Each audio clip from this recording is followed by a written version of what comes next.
The sun was setting over the Venetian skyline, casting long shadows over the ancient city. As the golden hues of dusk painted the sky, the city of Venice, steeped in history, was preparing for another starlit night. Detective James, a seasoned investigator with an eye for detail, stood on a bridge overlooking the Grand Canal. The serene waters mirrored the sky, creating a tranquil scene that belied the detective's internal turmoil. He had hoped to find respite from the relentless grind of solving crime, but, as it turned out, he was not destined for such tranquility. His leisurely stroll along the canal was interrupted by an unexpected commotion. A crowd had gathered near one of the gondola stations, their animated chatter breaking the calming symphony of water lapping against the stone. Detective James, his curiosity piqued, pushed his way through the crowd to find the source of the disturbance. A chilling sight met his eyes. Lying on the cobblestone path was the lifeless body of a young woman. Her elegant evening gown, once a beacon of sophistication, was now marred by the rough kiss of blood.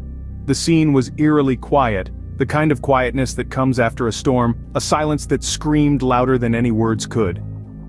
Detective James knelt beside the woman, his trained eyes taking in the details. There were no immediate signs of struggle, no weapon casually discarded. It was as if she had simply collapsed and died. But Detective James knew life and death were rarely that simple.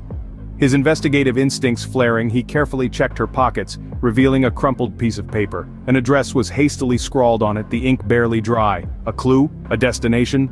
Only time would tell. Detective James knelt beside her, a crumpled piece of paper with an address in her pocket.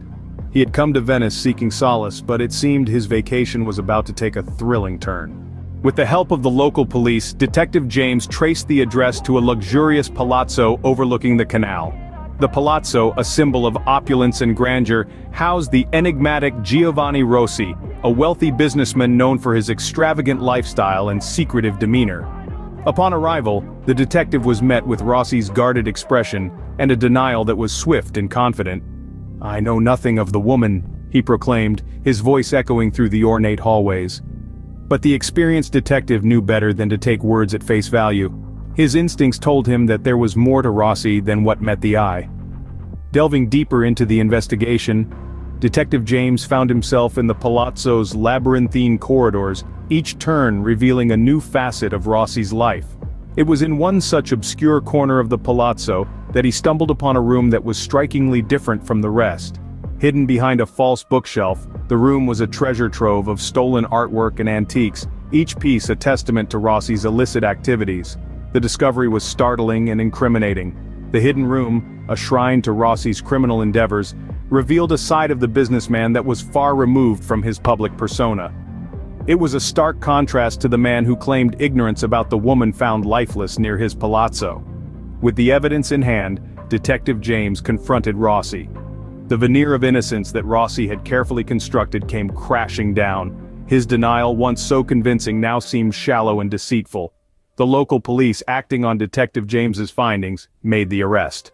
Yet, as Rossi was led away in handcuffs, a sense of incompleteness gnawed at Detective James. The stolen art and Rossi's arrest were significant breakthroughs, but the woman's death, the trigger for this entire investigation, remained a mystery. The question that loomed large was, what was her connection to Rossi and his palazzo? Rossi was arrested, but the mystery of the woman's death remained unsolved. The detective knew that the journey to uncover the truth had only just begun. The serenity of the Venetian Canal belied the turbulent undercurrents that lay beneath, much like the case that he now found himself entangled in. Detective James returned to the scene of the crime, his eyes scanning every inch of the area for clues. The sun was setting, casting long, eerie shadows over the cobblestones. It was then that something caught his attention, a dull glint in the evening light, peeking out from beneath a discarded newspaper. It was a small, silver locket, lying forgotten and unnoticed, close to where the woman had taken her last breath. With gloved hands, James picked up the locket, turning it over in his hands. It was simple but elegant, the kind of jewelry a woman might wear every day. But who was it? Why was it here? These were the questions burning in Detective James's mind. Gently he pried open the locket, revealing a tiny photograph nestled within. It was a picture of a woman, the same woman who now lay lifeless at the gondola station. But she was not alone in the photo.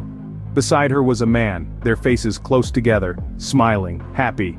A chill ran down James's spine as he recognized the man. It was Giovanni Rossi, the wealthy businessman who claimed to have no knowledge of the woman.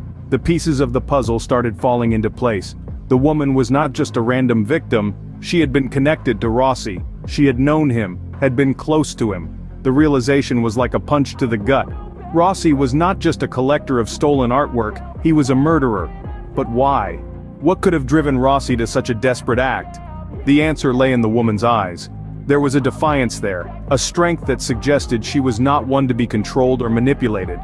Had she threatened to expose Rossi's illicit activities? Had she paid the ultimate price for her bravery? Suddenly everything clicked into place. The woman was Rossi's mistress, and she had been killed in a fit of rage when she threatened to reveal his secret. Rossi had made a fatal mistake, leaving behind the Silver Locket, the locket that was now the key to solving this complex puzzle. The woman was Rossi's mistress, and he had killed her in a fit of rage when she threatened to expose his illegal activities. So, the plot thickens. The beautiful city of Venice, known for its romantic gondola rides and stunning architecture, had become the stage for a deadly drama. Rossi, a wealthy businessman, was not just a man with a taste for stolen art. He was also a man consumed by passion and jealousy. His mistress, the woman in the elegant evening gown, had become a threat. She knew too much, and in a fit of anger, Rossi silenced her forever. But in his rage, Rossi made a fatal mistake. During the struggle, a small, silver locket slipped from his grasp. Unnoticed in the chaos, it fell to the ground, a silent testament to a gruesome crime. This locket was not just a piece of jewelry, it was a key to unraveling the mystery, a beacon leading Detective James to the truth. Detective James, with his keen eye for detail, spotted the locket near where the woman had fallen. A picture inside revealed a smiling couple, the woman and Rossi, looking happy, the stark contrast to the grim reality. This discovery was the missing puzzle piece, the connection between the victim and Rossi. The detective's mind raced as he pieced together the narrative of the murder. A heated argument, a struggle, and then, the fatal blow. Rossi, in his fury, had not realized he dropped the locket, a tangible link between him and his tragic crime. Detective James was no stranger to the darker side of human nature. He had seen it all: greed, betrayal, and now, murder. But each crime, each case, was a unique story, a reflection of the human condition.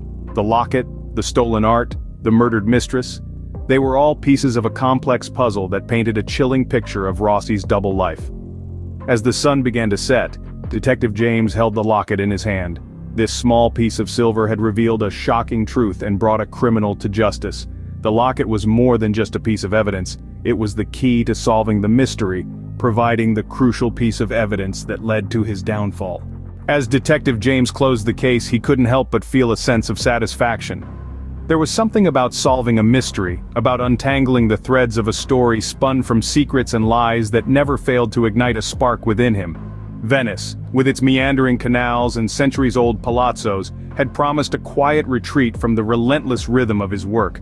But the city had other plans for him, unfurling a tale of love, deceit, and murder right at his feet.